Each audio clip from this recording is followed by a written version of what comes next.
Welcome to 6 Good Minutes. My name is Todd Nelson. I'm one of the pastors at Lexington First United Methodist Church, and I'm your host for a good 6 minutes. We're going to spend the next few minutes considering something good and hopefully something that is helpful to you. As school begins this week, I've been thinking about my most memorable teachers, and it has to start with Mrs. McKnight, who was my kindergarten teacher in Austin, Texas. And I so appreciate Mrs. McKnight. It may have been because it was the first time I've been away from my mom, and for any extended length of time. And Mrs. McKnight was evidently right out of college. She was probably in the mid-20s. My mother was in the mid-20s. Probably resembled each other in so many ways in that. But I also remember recess and how much fun that was, and how she would take us to lunch, and we could have hot rolls and a little bit of independence for a 6-year-old was just something I'll always remember about what Mrs. McKnight was about. 3rd grade, Victoria, Texas, Mrs. Chekovich. I felt so accomplished in her class for a couple of reasons. I learned to write in cursive, something I continue to do to this day. And whoever said that what you learn in school you don't continue to use? Between cursive and my typing class with Coach Pippin in high school, continue to use those for sure.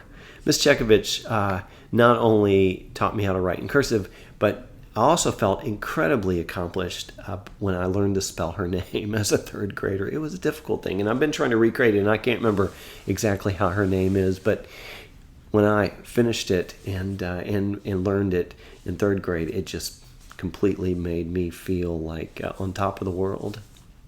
She was also the teacher who helped this 3rd grader who moved into town in the middle of a fall semester to get acclimated and feel like there's a place for him. And so I appreciate her for that and so many other reasons.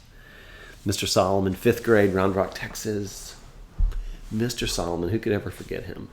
He holds a distinction along with Mr. Thompson, who was my drafting teacher in high school, and he tried, but it just did not rub off on me in terms of drafting.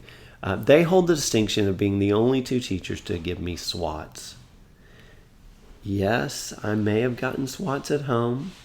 Yes, I probably deserved most, if not all of them. But in school, there was only 2, Mr. Solomon and Mr. Thompson. Mr. Solomon had this unique thing about his class. You could shoot paper wads into the trash can, but if you missed, there was consequences, and it would include a SWAT. So most people didn't even try. Of course, I was feeling pretty good about myself one day. Took a piece of paper, wadded it, shot it, and it came up short, which was really the story of my life. And you guessed what took place. He was true to his word. Mr. Thompson's situation a little different. I was a freshman in high school. I had it all figured out. We had a substitute teacher. I don't remember exactly the details, but how Mr. Thompson described my activities the day before with a substitute teacher. Well, let's just say that I was a nuisance. And so I got a SWAT there. What made it worse is that the Thompsons went to church with us, so then I had to see Mr. Thompson. Well, anyway, I digress, but you get the sense what I'm talking about there. God bless the teachers in our lives. Just a few that are memorable and so many more. For they're the ones who pour knowledge and truth and even wisdom into our lives. They are, in a real sense, the hands and feet of Jesus Christ. And let me say that again, they are the hands and feet of Jesus Christ. Generation after generation are shaped by teachers, perhaps more than any other force in the world outside of a parents or family. It is the teachers who are shaping generations. And I'm concerned for our teachers. They face overwhelming scrutiny from every direction. They face real and present danger that only seems to be growing. Teachers have to be subject matter experts.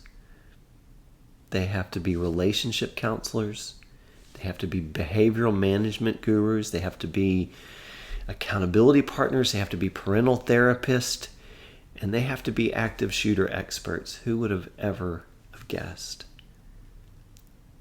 And for all of that, they get paid a king's ransom, said no one ever.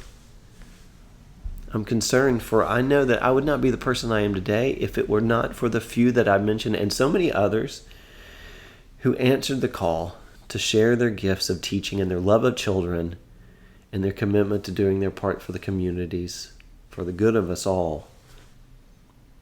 I'm concerned that if we don't do something, they will begin to find other ways to live out their calling, and it would be a loss for us all. This 6 good minutes is one part tribute. I hope that you've had a chance to reminisce about some of your most memorable teachers. It's another part concern from my heart, and my guess is that you share that concern with me. The last, it's a reminder of how much we have to learn from these who have taken up the ministry of teaching. If you've listened to any of the recent segments, you'll remember that finding purpose in life comes from using our gifts. It comes from being aware of our surroundings, and it also encompasses knowing our neighbors. These are the 3 areas that hold purpose. And teachers demonstrate this exactly. You see, often it's clergy who get singled out as fulfilling their calling, but I dare say that teachers are some of the best examples that we have of individuals in life who are fulfilling their calling by using their gifts in a particular place with a group of people. So let me encourage us today to thank a teacher. Let me encourage us today to advocate support for teachers everywhere. And finally, let me encourage us all to be like a teacher. That'd make a huge difference in our lives and the lives around us.